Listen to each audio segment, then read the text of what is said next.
everybody. We are back on the scene. This is Joe Ryan, and tonight we are going to bring you a new part to the Connecticut Sports Scene, the Southern Connecticut Hockey Report, where we bring you the players and coaches that make hockey in Connecticut something special. We're going to bring you the stories of the colleges like Quinnipiac, Yale, and Sacred Heart, the junior programs like the Connecticut Rough Riders out of Sono Ice House and the Connecticut Junior Rangers that play at Chelsea Piers, along with the high school, girls and boys, all the players and coaches that have made the tradition of hockey in Connecticut great and continue to build the stories of tomorrow. And tonight, for the first episode, we have Sacred Heart coach CJ Marottolo, who's here to join us. And CJ, how you doing tonight? Good. Great to be here. Hey, welcome, man. Great to have you here. You. CJ, last year, a good year for Sacred Heart. Yep. Very young, good core coming back. Let's talk about the prospects for this year.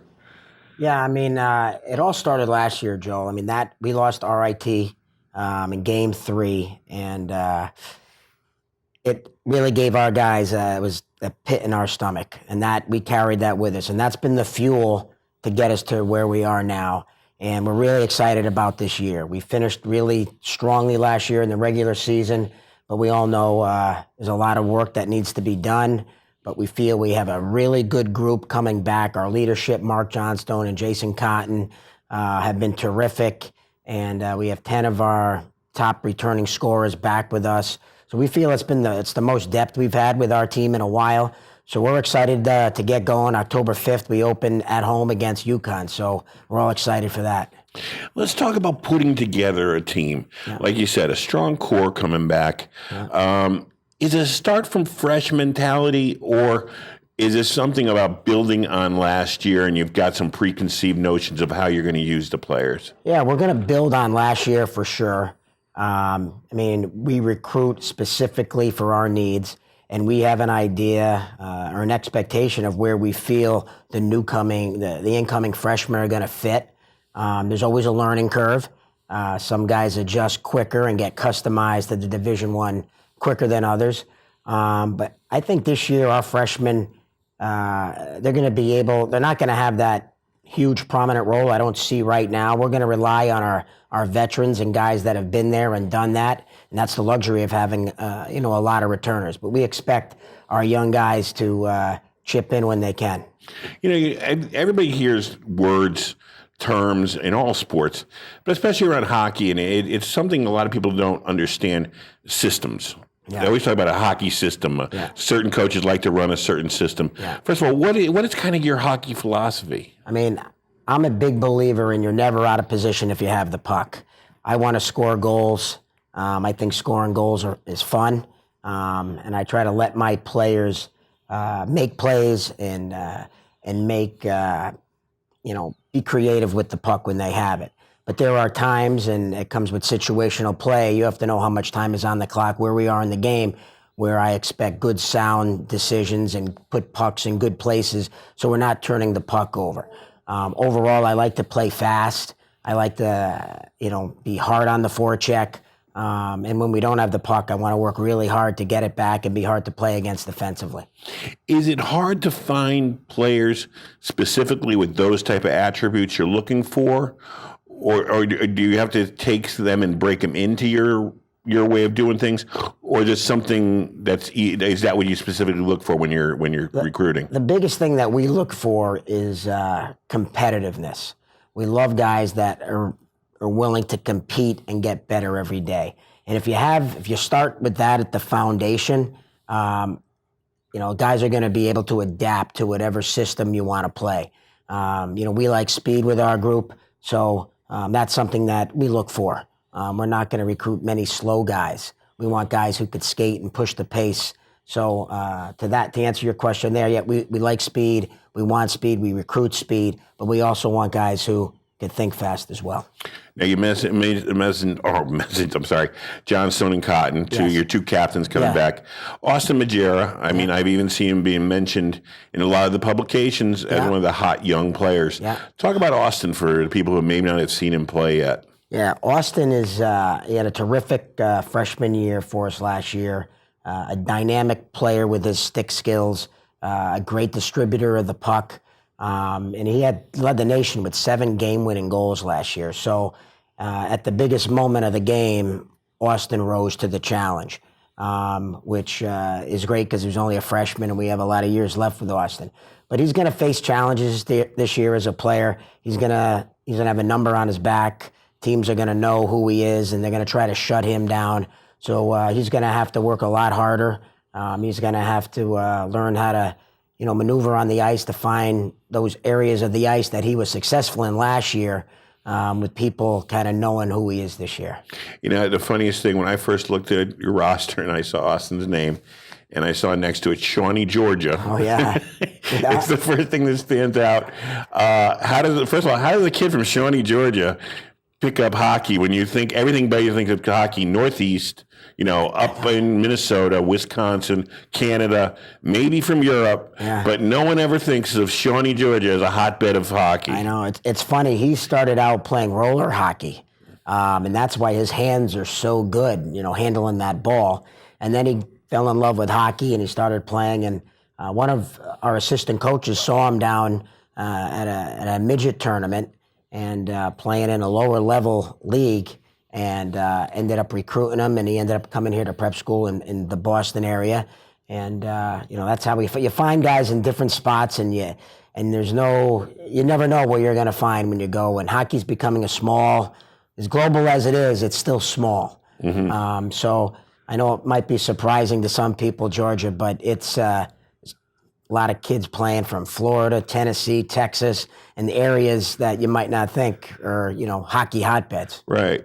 Who else in the team? I know we got Bavaro coming back. Name a few of the other players that are coming back. Yeah, we have Vito Bavaro, grew up in Florida, played his prep school hockey in Boston. Austin McElmurray is a senior.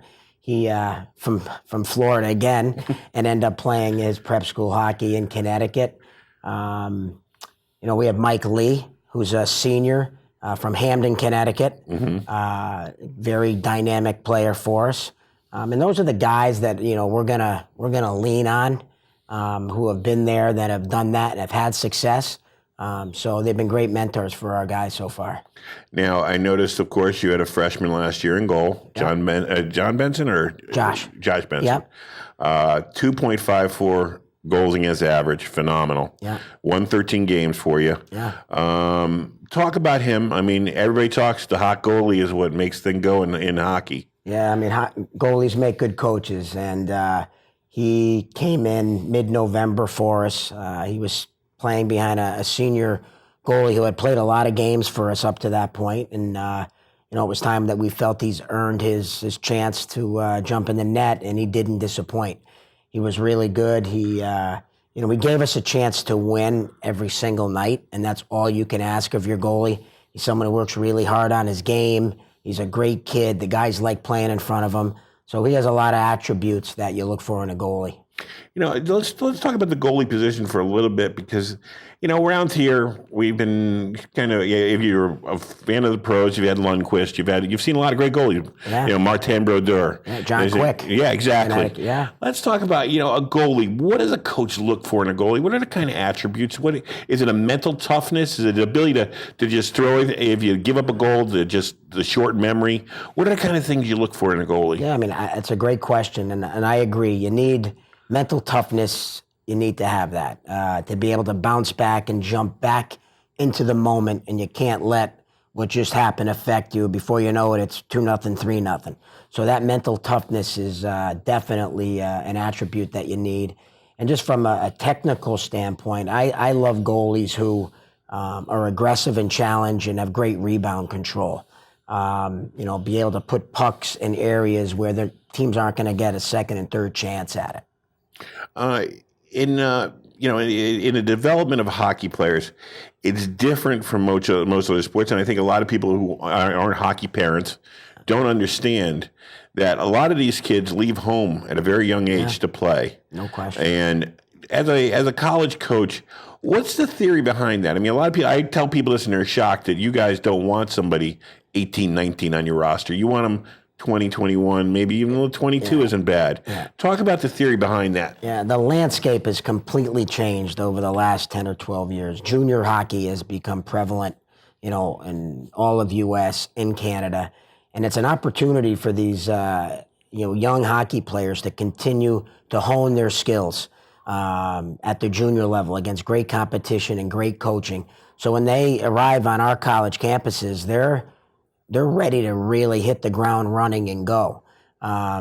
So it's different than a lot of sports for sure. I mean, our guys arrive on campus, and some, as you alluded to, are 20, 21, and the typical freshman at school's 17, 18 years old. But they're very mature when we get them. They've been away from home, so they're very focused on being the best hockey player they can be, on the best student they can be. So, that's the way college hockey's going right now. So you need the older kid to compete night in and night out. I think, I think it lends itself better to the overall competition of the sport. I mean, not to criticize other sports, but you have the basketball, the one and dones, the freshmen. And you see how some of them, they're taking number one in the draft at the next level, and they're so raw and so inexperienced. And then just besides that, the maturity level of suddenly being a millionaire at 19. Yeah. A lot of stuff for those guys to do, where hockey seems to be ahead of the curve saying, okay, we want to develop the whole person. We want to develop everything to make sure they're ready at every level to compete and be able to take care of themselves. Yeah, and there's no question. They have they have a lot on their plate. They have hockey, they have school, they have their social life, they have community service that they're involved in. They're in the weight room. They have a lot of things to balance. So when players do make that jump to the pro level, they've been there, they've done that. They know how to manage their time. And being a pro athlete, you have a lot of time. Mm-hmm. So our being in college, it helps them with their time management skills, which a lot of NHL GMs, find it very appealing. When you look at your team this year and the schedule ahead of you, you said you're ranked, or preseason ranking, number 3 in your conference, which is very good. Yeah. And I think everybody appreciates the team you're bringing back. Starting out against UConn at home against Webster Bank, at Webster Bank. Yeah. Talk about this team and the schedule ahead of you. Are there certain signpost games, or is it just trying to say one shift, one period, as everybody says, one shift, one period, I don't want to be cliche or boring, but that's the mindset that you need. We're not trying to be, all we're trying to do is be the best team we can on October 5th against UConn. And from there, we'll assess where we need to grow, and then we'll, move on. But on the big picture, our month of October, it's a challenging month. We have UConn at home. We're on the road for 2 at Penn State. Then we play AIC at home, who's the regular season and tournament champion in our league. And then we're on the road at Niagara, who AIC beat in the championship game. So we have some real good tests, and I think it'll be a great challenge for our guys. Yeah, talk about your conference, because a lot of people probably aren't familiar. And I hear Niagara, like you, are bringing back a solid core of young players that are really highly thought of throughout the country. So people who aren't familiar with your conference, talk to them about what goes on in the conference, what it's been like competing in this conference, so they know a little bit about the landscape. Yeah, Atlantic Hockey is our conference, and it's comprised of 11 teams, and the teams from the East, with us, Bentley, AIC, West Point. You have teams in Pennsylvania, Robert Morris, Mercyhurst. You have teams upstate New York with Niagara, RIT. And then you have out west, Air Force is in our conference as well. Really? So, all those teams, the competition, it's very tough. Each game is tooth and nail. The coaching in our league is very good. The players in our league are very good. College hockey overall, it's so close. But our league, number 12 could beat number 1 any given night, and it's been proven. Like, it happens in the playoffs all the time. Our league's hard. I know it happens in baseball. It never happens in basketball or football. You have the unique experience of having to play teams back to back. And that's what you were talking about it before you came out the air. Yeah. Talk about that challenge. Yeah, we play, with our league schedule, we play Friday and Saturday nights, and we usually play the same team. So it's hard to get 4-point weekends, hard to beat the same team twice. But that's how our league is set up. So through the week, we prepare for one opponent, which is nice. we all know each other's tendencies. The players know each other. The coaches know how the opponents want to play. So it's hard, and it's an exciting brand of hockey, and hopefully to come down and watch us play. Yeah, definitely. Webster Bank's a great place to see. The travel for the kids, a lot of bus time on the bus, stuff like that. Talk about those unique experiences, that travel, the building of the camaraderie to spend so much time together. I think, hockey seems to be a sport overall, whether it be myself as someone who covers the sport, the fans. There's something about hockey that's special. I think there's a humility along with the competition that transcends the sport because the players depend so much on each other. I don't know if you find that or how you could describe what makes hockey so special. Yeah, that's a great question. I don't know the exact answer, but I know with our group we are very close. We do a lot of things together off the ice before the season starts, team building stuff. We do stuff in the community. When we get on the bus trips, they're great. The guys are all together. We're on a bus trip for 8 hours. We eat together. When we get there, we practice together. We have breakfast together. All our meals are together. Everything we do is together. Coming home, we're watching a movie. Guys are sometimes playing cards. It's just you really bond on those trips. And I'm glad that beginning of the year we have a nice little trip to Penn State to really come together as a team. In the sport itself, they're so dependent on each other. I mean, the goalie depends on the defense. The wingers depend on the centerman to get in the puck. No one scores by themselves. No one defends by themselves. It's to use the Bill Belichick. Everybody do your job. Do your job, yeah. And I mean, is that part of it that builds a camaraderie where you don't have maybe the big heads? I mean, you see things like Sidney Crosby, even the stars seem to really want to be a part of the team in hockey rather than separate themselves from a team.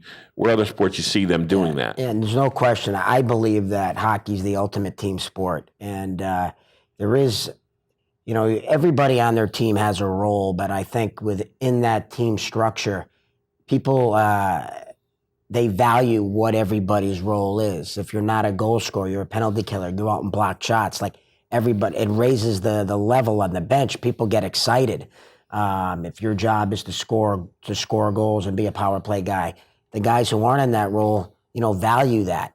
We have defensemen who aren't big offensive players, but they do an unbelievable job defensively. Mm-hmm. And that is valued within our team structure. So, big hits, we notice those things as coaches. It's not just scoring the goals, which it's fun and you need to score, but it's the guys that do the little things, pay a price, that really bring the team together. And, that's the cohesion. Dig in the corners. Yeah, you need, everybody has a role and you need all those pieces to fit. You can't have a team of, 20 goal scorers. You're not going to win enough battles. Mm-hmm. So you got to find the right balance, and the guys really, they understand everybody's role and they encourage that.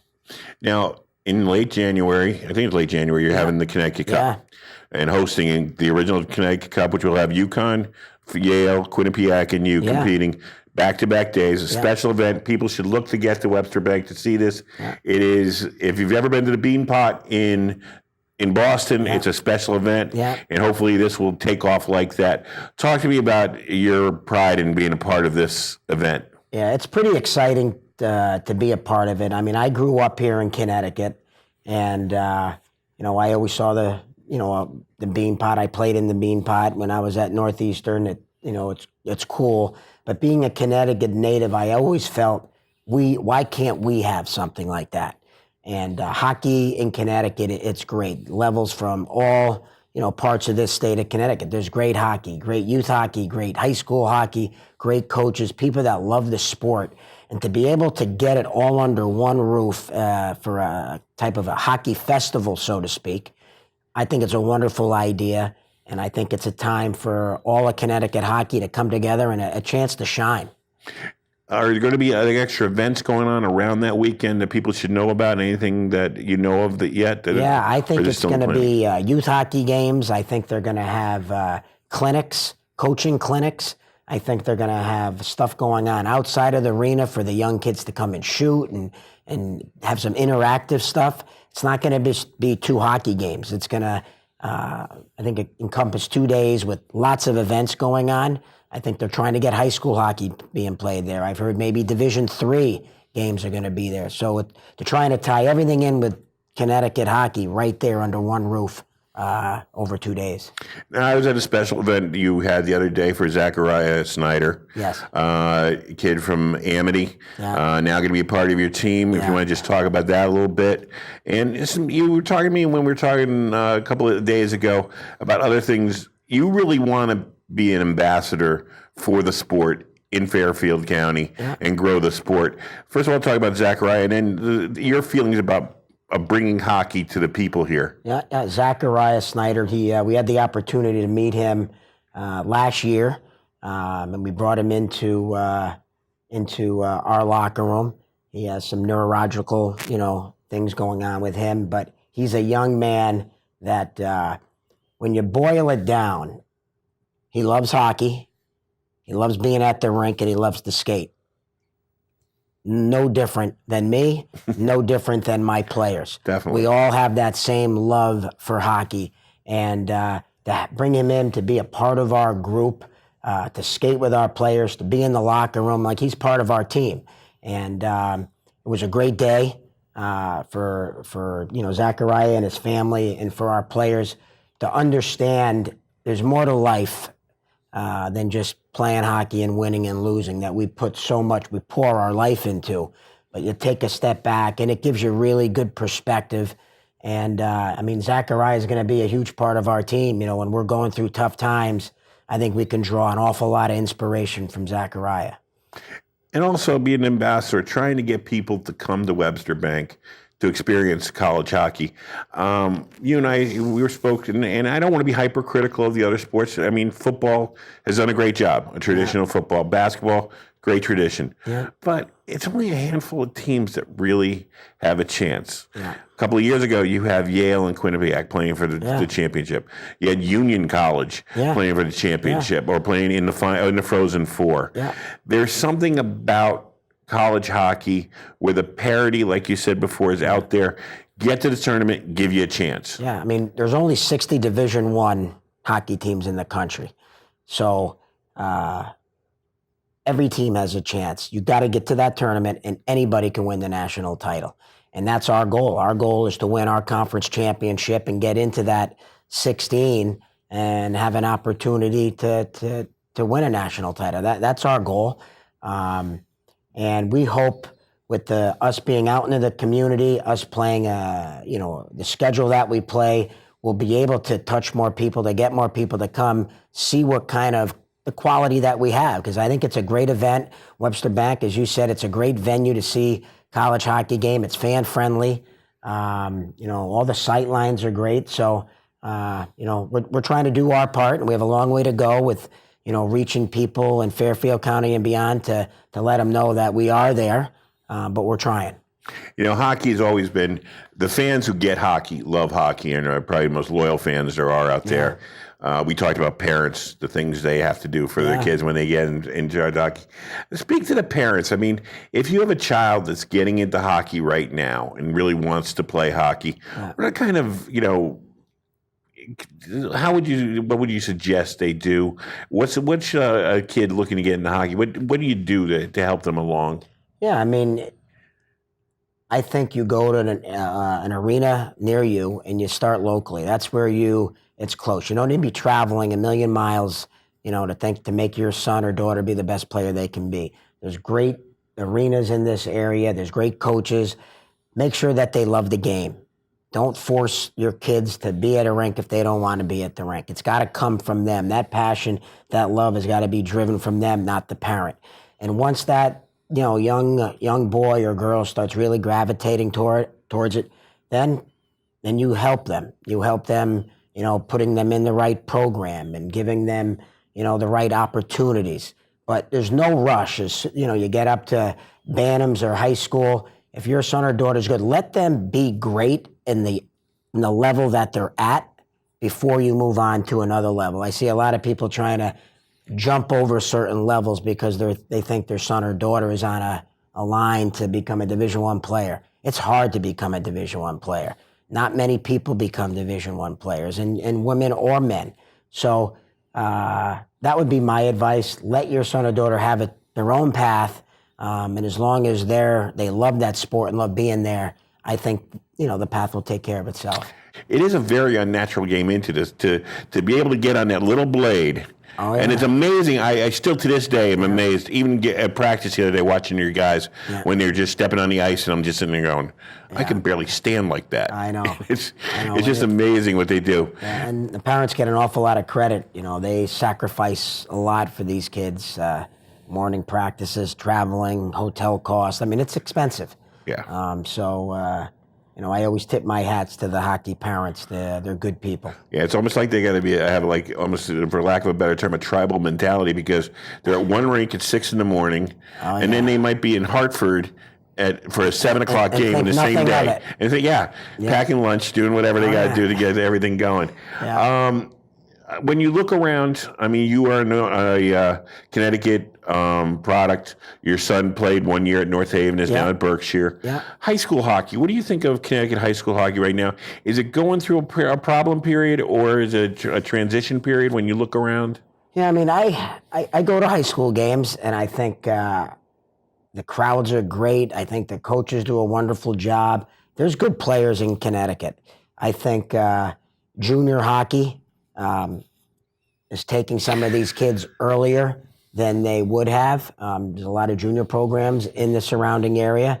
So now it becomes a choice for these families, high school hockey, more games, maybe playing junior hockey. So then it becomes a family choice. But, I went down to Yale Rink for the Final Four for, Division I, and that's great hockey. Kids are, working hard. There's skill out there. Their plays being made. So, is it taking a dip? I'm not sure. But I think, all the coaches are working hard to try to put out the best product they can. Yeah, definitely. And I mean, when you think about the programs that have been traditional, Fairfield Prep and Hayden, they do a great job. And also the Hamdens and Notre Dames, all those guys are still producing.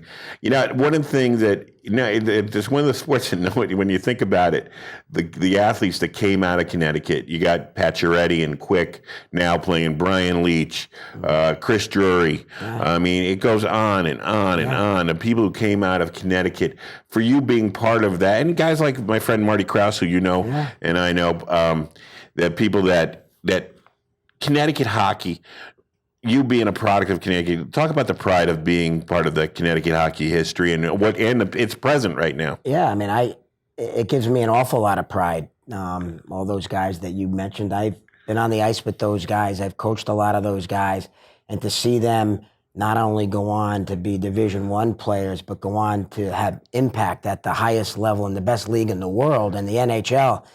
It's wonderful to see, and they're great ambassadors. They've won Stanley Cups. They do things in the community, and it's nice. Hey, they started here in Connecticut, which I give my life to hockey. It gives me a great sense of pride that, it started here. So it's good to see. I tell you, people, if you can get out to a hockey rink, you got to get out there. And even if you get to one of the local rinks, look up on the banner and see some of those names. You'll notice a little familiarity with the NHL. And you should take pride in Connecticut hockey. We're going to bring it to you. We're going to work a lot with Sacred Heart and the juniors around here in the high schools to show you that Connecticut is about hockey. This is Joe Ryan with the Southern Connecticut Hockey Report. Thank you for tuning in.